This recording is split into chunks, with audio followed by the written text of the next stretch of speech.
Yun no. Ito na yata yung pinaka-trending na gupit ngayon mga idol. Bar spade. Napakaangas mga idol. Bagay din pala sa bata no. By the way mga idol, anak ko yan mga idol. Tara, papakita ko sa inyo kung paano ko ginawa.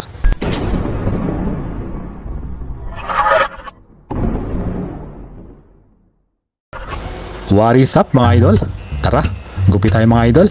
Mag-start na kaagad tayo mga idol sa 1.5 na guide. Medyo taasan lang natin yung hagod mga idol kasi nga bar speed yung gupit natin. Medyo kalbo ang gilid ng gupit na to mga idol. Ay hindi lang pala kalbo, kalbo talaga. Sinunod na kaagad natin dyan mga idol yung pag-overcome para tanggalin yung mga sobra-sobra sa taas na bahagi ng buhok. Sa part na yun mga idol, gumamit na nga pala ako dyan ng 0.5 na guide para unti-unti na natin burahin or i-blend or i-fade ang gupit na to mga idol. Dito mga idol, hindi na tayo gumamit ng guide. Naka zero close lang yan mga idol para maging smooth palalo ang pagka-fade nito mga idol. At para maging smooth palalo, kailangan na nating balikan mga idol yung mga dark spot na bahagi ng kanyang buhok mga idol.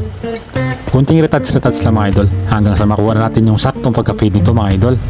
At ganun din dito banda mga idol sa may likuran ng tenga. Kailangan din natin hagurin ang maayos ang pagka-fade nito mga idol. At dito mga idol, gumamit na ako dyan ng trimmer para tanggalin yung mga buhok sa ibaba na hindi kasali sa gupit na to mga idol. Gamit ulit ang trimmer na yun mga idol, gagawa na tayo ng guideline para sa kanyang patilya para lumabas na yung pagkaangas ng gupit na to mga idol. Pagkatapos, tanggalin na rin natin yung mga sobra-sobrang buhok sa itaas mga idol gamit ang clipper overcomb technique. At sa part na to mga idol, gagawa na tayo ng bikat sa may parting likuran ng buhok niya.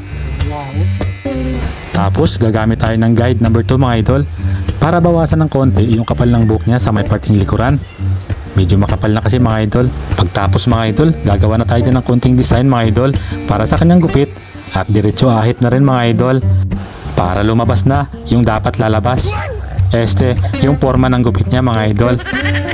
Sa pag-ahit pala mga idol, dapat dahan-dahan lang para hindi tayo makasugat. Diretso ahit na rin tayo mga idol sa may design ng gupit niya. At pati na rin sa may part na likuran niya mga idol, sa may bikat para hindi na tayo pabalik-balik mga idol. I-shoutout ko pala muna mga idol ang aking model, ang aking panganay, si Patricio. Gusto daw niya kasi mga idol na pogi siya sa Christmas party. Kaya yon, naghanap siya ng magandang gupit at masasabi kong magaling na siyang humanap ng magandang gupit mga idol. Usong-uso pa.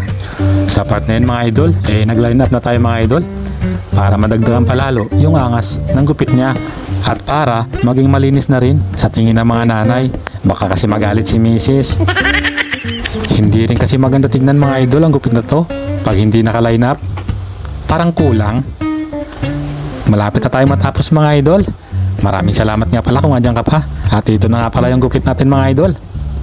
Napakaangas mga idol no? Napakaganda. Poging-pogi.